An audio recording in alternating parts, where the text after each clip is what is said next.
रामचंद्र की जय, पवन सुत हनुमान की जय, उमापति महादेव की जय। जय सीताराम। श्रीमद् वाल्मीकि रामायण के अयोध्या कांड के छठे सर्ग में सीता सहित श्री राम का नियम प्रायण होना, हर्ष में भरे पुरवासियों द्वारा नगर की सजावट, राजा के प्रति कृतज्ञता प्रकट करना तथा अयोध्यापुरी में जनपदवासी मनुष्यों की भीड़ का एकत्र होने का वर्णन किया गया है। कि गते पुरोहिते रामः स्नातो नियतमानसः, सह पत्न्या विशालाक्षा नारायणमुपागमत्। पुरोहित जी के चले जाने पर मन को संयम में रखने वाले श्री राम ने स्नान करके अपनी विशाल लोचना पत्नी सीता के साथ श्री नारायण की उपासना आरंभ की। प्रग्रह्य शिरसा पात्रीं हविखो विधिवत्ततः, महते देवतायाज्यम जुहाव ज्वलितानले। उन्होंने हवस पात्र को सिर झुकाकर नमस्कार किया और प्रज्वलित अग्नि में महान देवता शेष साई नारायण की प्रसन्नता के लिए विधि पूर्वक उस हतभिष्ट की आहुति दी। शेखम चाभिस्तस्यो प्रास्यात्मनः प्रियं, ध्यायन्नारायणं देवं स्वस्तिने कुशसंस्तरे। भाग्यतः सह वैदेह्या भूत्वा नियतमानसः, श्रीमत्यायतने विष्णु शिष्ये नरवरात्मजः।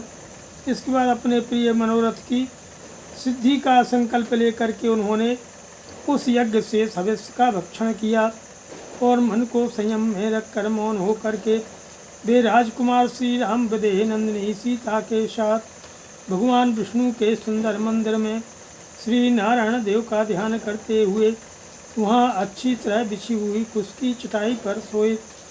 एकयामावशिष्टायां रात्र्यां प्रतिबुद्धिशः, अलंकार विधिं सम्यक् कारयामास वेश्मनः। तत्र शृण्वन् सुखवाचः सूतमागतबन्दिनां, पूर्वां संध्याउपासीनो जजापिषु समाहितः। जब 3 पहर बीत कर एक ही पहर रात शेष रह गई, तब वे शयन से उठ बैठे। उस समय उन्होंने सभा मंडप को सजाने के लिए सेवकों को आज्ञा दी। वहाँ सूत मागध और बंदियों के श्रवण सुखद वाणी सुनते हुए श्री राम ने प्रातःकालीन संध्योपासना की। फिर एकाग्रचित्त होकर वे जप करने लगे। तुष्टा प्रणतश्चैव शीर्षा मधुसूदनम, विमलक्षौम संबीतो याचे वाचे आमास साधुयान। इसके बाद रेशमी वस्त्र धारण किए हुए श्री राम ने मस्तक झुका करके भगवान मधुसूदन को प्रणाम और उनका स्तवन किया। उसके बाद ब्राह्मणों से स्वस्ति वाचन कराया। तेषां पुण्याय घोषोऽथ गंभीर मधुरस्तथा, अयोध्यां पूरयामाश्वतूर्य घोषानुनादितः। उन ब्राह्मणों का पुण्याय वाचन संबंधी गंभीर एवं मधुर घोष नाना प्रकार के वाद्यों की धुन से व्याप्त होकर सारी अयोध्यापुरी में फैल गया। कृतोपवासं तु तदा वैदेह्या सह राघवम्, अयोध्या निलयः श्रुत्वा सर्वा प्रमुदितो जनः।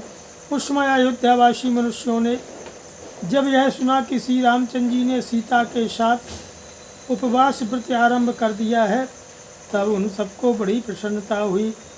ततः पौरजनः सर्वः श्रुत्वा रामाभिषेचनम्, प्रभातां रजनीं दृष्ट्वा चक्रे सोभयतुं पुरीम्। सवेरा होने पर श्री राम के राज्याभिषेक का समाचार सुनकर के समस्त पुरवासी अयोध्यापुरी को सजाने में लग गए।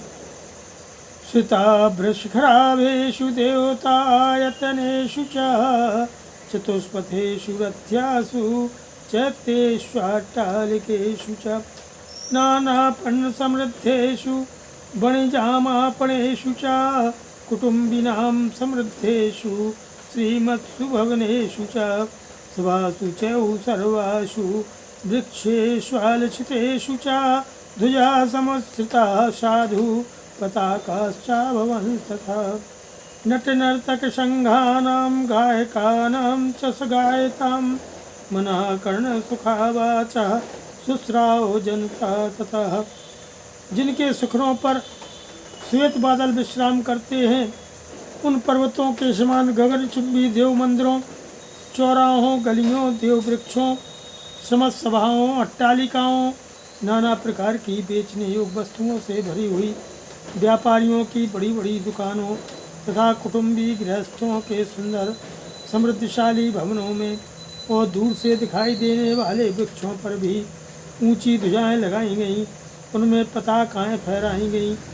उस समय वहाँ की जनता सब ओर नटों और नर्तकों के समूहों तथा गाने वाले गायकों की मन और कानों को सुख देने वाली वाणी सुन रहे थे। रामाभिषेक युक्ता च कथा चक्रुर्मयोजना रामाभिषेके संप्राप्ते चतुरे सुगृहेषु च।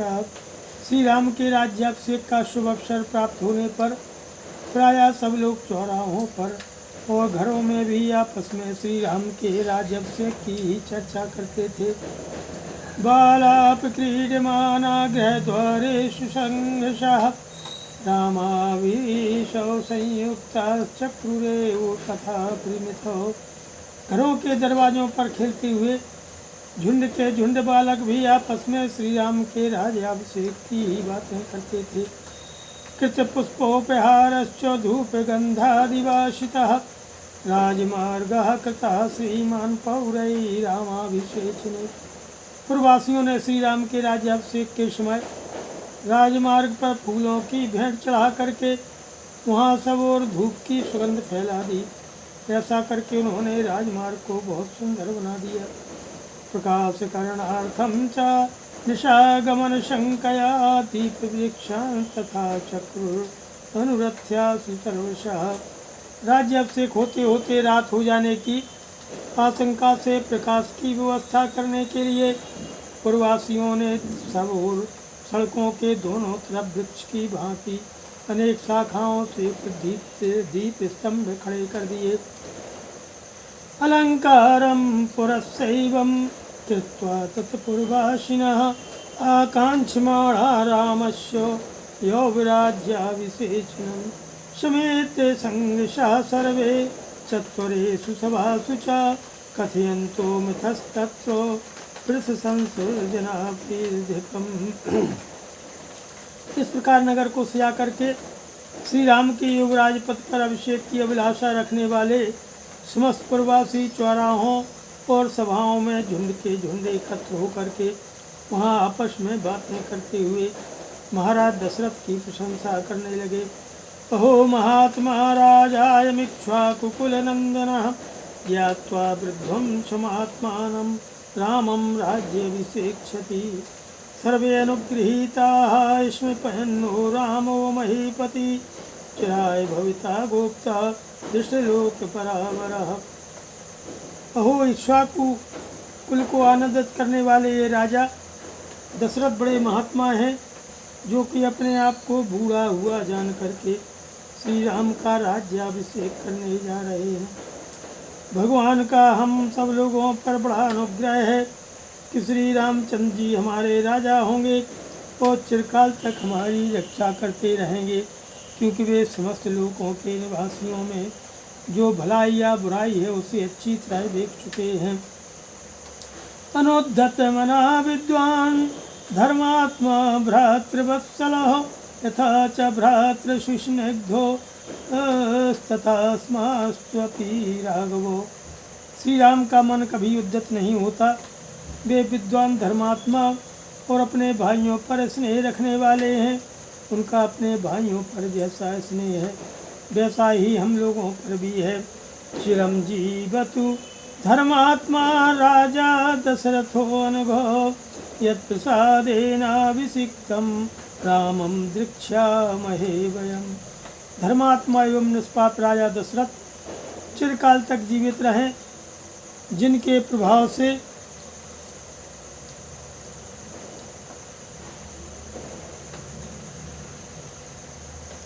हमें श्री राम के राज्याभिषेक का दर्शन सुलभ होगा। एवं विधम कथयताम पौराणाम शुश्रुभु परे दिग्भ्यो विस्तृत वृत्तांता प्राप्ता जानपदा जना। अभिषेक का वृत्तांत सुन करके नाना दिशाओं से उन जनपद के लोग भी वहाँ पहुँचे थे। उन्होंने उपयुक्त बातें कहने वाले प्रवासियों की सभी बातें सुनी। ते तु दिग्भ्यः पुरीं प्राप्ता दृष्टुं रामाभिषेचिनं रामस्य पूरयामाशु पुरीं जानपदा जनाः। वे सब के सब श्री राम का राज्य अभिषेक देखने के लिए अनेक दिशाओं से अयोध्यापुरी में आए थे। उन जनपद निवासी मनुष्यों ने श्री रामपुरी को अपनी उपस्थिति से भर दिया था। जनौघैस्तैर्विसर्पद्भिः शुश्रुवे तत्र निश्वना पर्वसुदीर्ण वेगस्य सागरस्यो निश्वना। वहाँ मनुष्य की भीड़ भाड़ बढ़ने से जो जनराव सुनाई देता था वह पर्वों के दिन बढ़े हुए वेग वाले महासागर की गर्जना के समान जान पड़ता था। ततस्तदिन्द्रक्ष्य सन्निभं पुरं दितिक्षुभिर्जानपदैरुपाहितैः समन्ततः सत्स्वनमाकुलं बभौ समुद्रयापायादोभिर्वाणबोधिकम्। उस समय श्री राम के अभिषेक का उत्सव देखने के लिए पधारे हुए जो है जनपदवासी मनुष्यों द्वारा सब ओर से भरा हुआ वह इंद्रपुरी के समान नगर अत्यंत कोलाहलपूर्ण होने के कारण मकर नक्र तिमिंगल आदि विशाल जल जंतुओं से परिपूर्ण महासागर के समान प्रतीत होता था। श्रीमद् रामायणे वाल्मीकि आदि काव्ये अयोध्याकांडे षष्ठः सर्गः नमः। अथ सप्तम सर्गः। सप्तम सर्ग में श्री राम के अभिषेक का समाचार पाकर के खिन्न हुई मंथरा का कैकेयी को उभाड़ना, परंतु प्रसन्न हुई कैकेयी का उसे पुरस्कार रूप में आभूषण देना और वर मांगने के लिए प्रेरित करने का वर्णन किया गया है। कि ज्ञातिदासी यतो जाता कैकेय्या तु सहोषिता प्रासादं चंद्रशंकाश मारुरोहि अध्यक्षया। रानी कैकेयी के पास एक दासी थी जो उसके मायके से आई हुई थी। वह सदा कैकेयी के साथ रहा करती थी। उसका जन्म कहाँ हुआ था, उसके देश और माता पिता कौन थे, इसका पता किसी को नहीं था। अभिषेक से एक दिन पहले वह स्वेच्छा से ही कैकेयी के चंद्रमा के समान कांतिमान महल की छत पर जा चढ़ी। उत्सिक्त राजपथां कृष्णां प्रकीर्ण कमलोत्पलां अयोध्यां मंथरा तस्मात् प्रासादादन्वैक्षतो। उस दासी का नाम था मंथरा।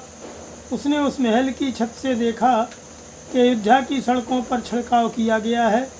उस सारी पुरी में यत्र तत्र खिले हुए कमल और उत्पल बिखेरे गए हैं। पताकाभिर्वरार्हाभिर्ध्वजैश्च समलंकृतां सिक्तां चन्दनतोयैश्च स्रायस्नाथ जनैर्युतां। सब ओर बहुमूल्य पताकाएं फहरा रही हैं। ध्वजाओं से इस पुरी की अपूर्व शोभा हो रही है। राजमार्गों पर चंदन मिश्रित जल का छिड़काव किया गया है तथा अयोध्यापुरी के सब लोग उबटन लगा करके सिर के ऊपर से स्नान किए हुए हैं। किमाल मोदक हस्तैश्च द्विजेन्द्रैः अभिनादितां शुक्लदेव ग्रह द्वारां सर्ववादित्रनादितां सम्प्रष्टजनाकीर्णां ब्रह्मघोषनिनादितां प्रहष्टवर हस्तस्वां सम्प्रणर्दिते गोवृकां हृष्टप्रमुतैः पौरैरुच्छ्रितध्वजमालिनीम् अयोध्यां मंथरा दृष्ट्वा परम विस्मयमागता। श्री राम के दिए हुए माल और मोदक हाथ में लिए श्रेष्ठ ब्राह्मण हर्षनाद कर रहे हैं। देव मंदिरों के दरवाजे चूने और चंदन आदि से लीप करके सफ़ेद और सुंदर बनाए गए हैं। सब प्रकार के बाजों की मनोहर ध्वनि हो रही है। अत्यंत हर्ष में भरे हुए मनुष्यों से सारा नगर परिपूर्ण है। और चारों ओर वेद पाठकों की ध्वनि गूंज रही है। श्रेष्ठ हाथी और घोड़े हर्ष से उत्फुल्ल दिखाई देते हैं तथा गाय बैल प्रसन्न होकर रमा रहे हैं। सारे नगर निवासी हर्ष जनित रोमांच से युक्त और आनंद मग्न हैं तथा नगर में सब ओर श्रेणीबद्ध ऊंचे ऊंचे ध्वज फहरा रहे हैं।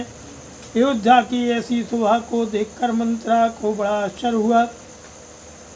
सहर्षोत्फुल्ल नयनम पाण्डुरक्षौमवासिनीं अभिदूरे स्थितां दृष्ट्वा धात्रीं पप्रच्छ मंथरा। उसके पास के ही कोठे पर राम की धाय को खड़ी देखा। उसके नेत्र प्रसन्नता से खिले हुए थे और शरीर पर पीले रंग की रेशमी साड़ी शोभा पा रही थी।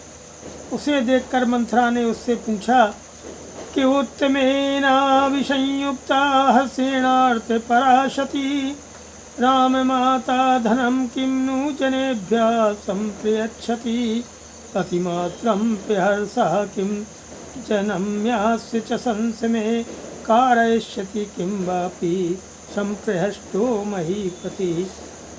अरे धाय, आज श्री रामचंद्र जी की माता अपने किसी अभीष्ट मनोरथ के साधन में तत्पर होकर के अत्यंत हर्ष में भरकर लोगों को धन क्यों बांट रही हैं? आज यहाँ के सभी मनुष्यों को इतनी अधिक प्रसन्नता क्यों है? इसका कारण मुझे बताओ। आज महाराज दशरथ अत्यंत प्रसन्न होकर कौन सा कर्म कराएंगे? किपितीर्यमाणा हर्षेण धात्री तु परया मुदा आचचक्षेत कुब्जायै भूयसीं राघवे श्रियं श्वः पुखेन जितक्रोधं योगराज्येन चानघं राजा दशरथो रामम अभिषेकता ही राघवम। श्री राम की धाय तो हर्ष से फूली नहीं समाती थी। उसने कुब्जा के पूछने पर बड़े आनंद के साथ उसे बताया कि अरे कुब्जे, रघुनाथ जी को बहुत बड़ी संपत्ति प्राप्त होने वाली है। कल महाराज दशरथ पुख नक्षत्र के योग में क्रोध को जीतने वाले पाप रहित रकुल नंदन भगवान श्री राम को युवराज के पद पर अभिषिक्त करेंगे। धात्र्यास्तु वचनं श्रुत्वा कुब्जा क्षिप्रमर्षितः कैलास शिखराकारात् प्रासादादवरोहतो साधयमाना क्रोधेन मंथरा पापदर्शिनी श्यानामेव कैकेयीमिदं वचनमब्रवीत्। धाय का ये वचन सुन करके कुब्जा मन ही मन कुढ़ गई और उस कैलाश शिखर की भांति उज्ज्वल एवं गगन चुंबी प्रासाद से तुरंत ही नीचे उतर गई। मंथरा को इसमें कैकेयी का अनिष्ट दिखाई देता था। वह क्रोध से जल रही थी। उसने महल में लेटी हुई कैकेयी के पास जाकर के कहा।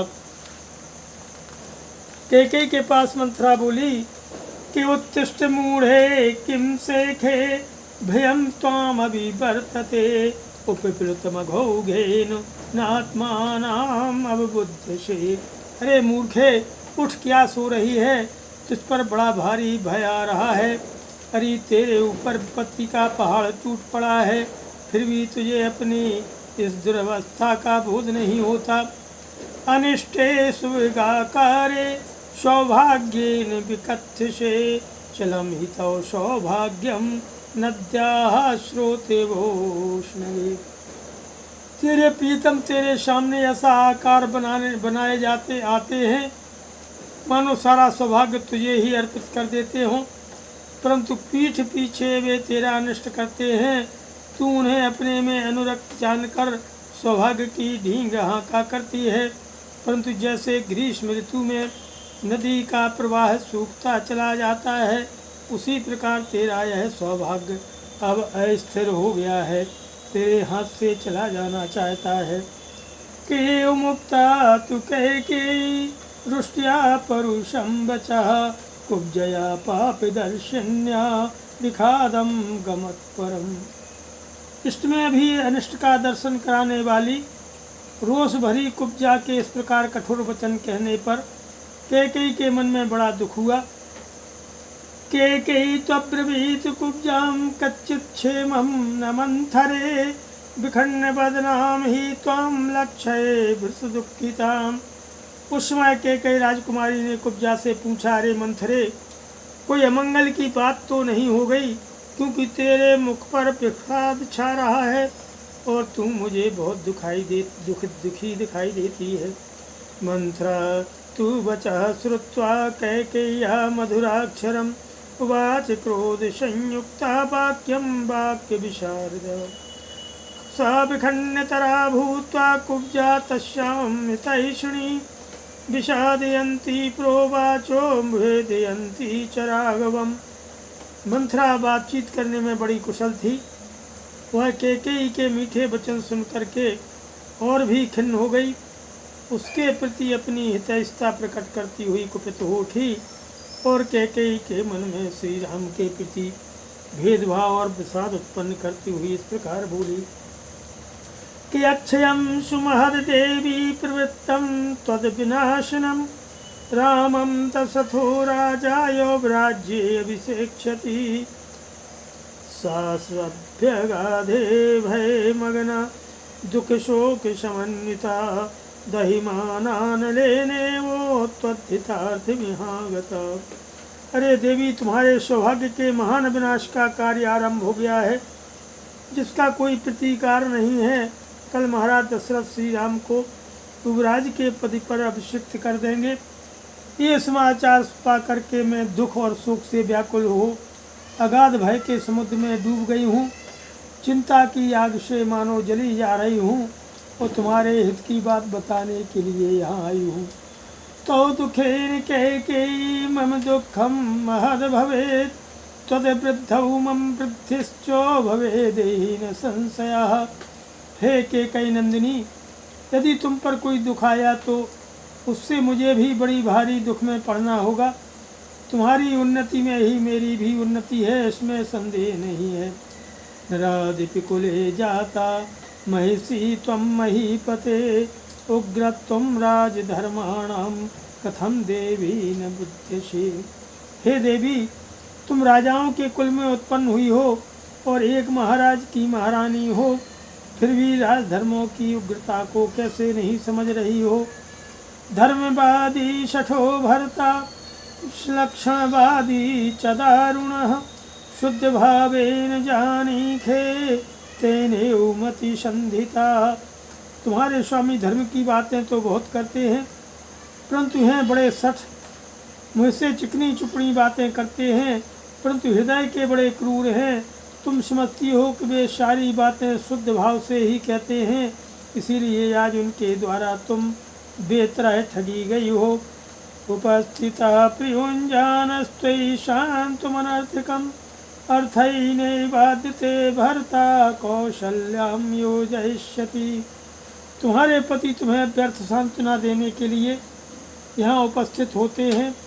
वे ही अब रानी कौशल्या को अर्थ से संपन्न करने जा रहे हैं कि अपिबाहितु दुष्टात्मा भरतं तव बंधुषु काले स्थापयिता रामं राज्ये निहत कंटके।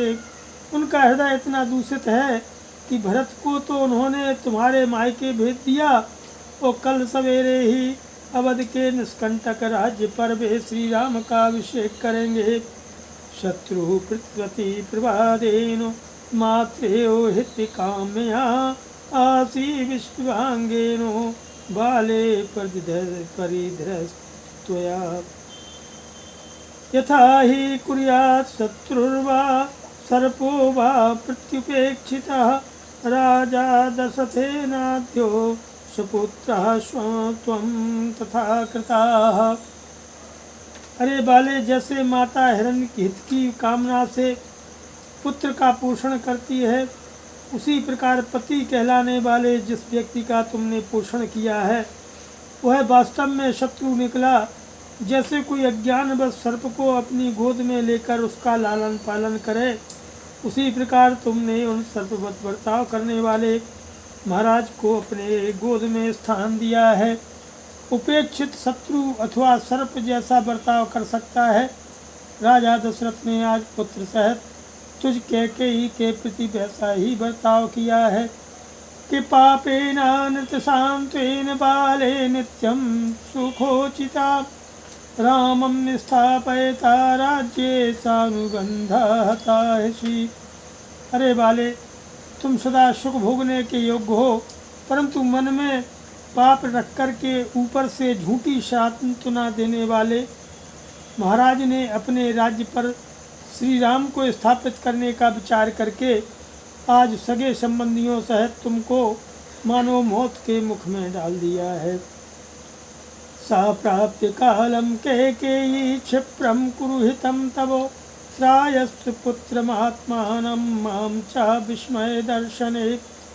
हे कैकेयी राजकुमारी, तुम दुखजनक बात सुनकर भी मेरी ओर इस तरह देख रही हो मानो तुम्हें प्रसन्नता हुई हो और मेरी बातों से तुम्हें आश्चर्य हो रहा हो, परंतु यह आश्चर्य छोड़ो और जिसे करने का समय आ गया है अपने उस हितकर कार्य को शीघ्र करो तथा ऐसा करके अपने पुत्र की और मेरी भी रक्षा करो। मंथराया वचः श्रुत्वा शयनात् सा शुभानना उत्तस्थौ हर्ष संपूर्णा चंद्रलेखे उषारिदी। अति उषा तु संतुष्टा कैकेयी विस्मयान्विता दिव्यमाभरणं तस्यै कुब्जायै प्रददौ शुभम। मंत्रा की बात सुनकर के सुंदर मुख वाली कैकेयी अचानक सैया से उठ बैठी और उसका हृदय हर्ष से भर गया। वह शरद पूर्णिमा के चंद्रमंडल की भांति उद्दीप्त हो उठी। कैकेयी मन ही मन अत्यंत संतुष्ट हुई।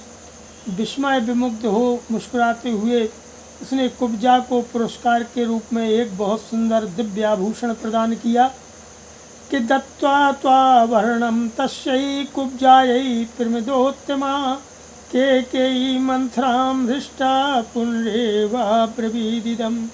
इदं तु मंथरे महिमाख्यातं परमं प्रियम् एतन्मे प्रियमाख्यातं किं वा भूयः करोमि ते। कुब्जा को वह आभूषण दे करके हर्ष से भरी हुई रमणी शिरोमणि कैकेयी ने पुनः मंथरा से इस प्रकार कहा कि हे मंथरे, यह तूने मुझे बड़ा ही प्रिय समाचार सुनाया। तूने मेरे लिए जो यह प्रिय संवाद सुनाया इसके लिए मैं तेरा और कौन सा उपकार करूं। कि रामे वा भरते वाहम विशेषम नोपलक्ष्ये तस्मात् तुष्टास्मि पदे यदि राजा रामं राज्ये अभिषेक्षति न मे परम किंचिदितो वरम पुनः प्रियं प्रियारेषु वचम वचोमृतम् तथा ह्यवोचस्त्वमतः प्रियोत्तरं वरम परम ते प्रददामि तं वृणु। मैं भी राम और भरत में कोई भेद नहीं समझती हूँ, अतः यह जानकर कि राजा श्री राम का अभिषेक करने वाले हैं मुझे बड़ी प्रसन्नता हुई है। हे मंथरे, तू मुझसे प्रिय वस्तु पाने के योग्य है। मेरे लिए श्री राम के अभिषेक संबंधी समाचार से बढ़कर दूसरा कोई प्रिय एवं अमृत के समान मधुर वचन नहीं कहा जा सकता। ऐसी परम प्रिय बात तुमने जो कही है, अतः अब यह प्रिय संवाद सुनाने के बाद तू कोई श्रेष्ठ वर मांग ले, मैं उसे अवश्य दूंगी। श्रीमद् रामायणे वाल्मीकि आदि काव्ये अयोध्या कांडे सप्तमः सर्गः। नमः। ओं सियावर रामचंद्र की जय, पवन सुत हनुमान की जय, उमापति महादेव की जय जय।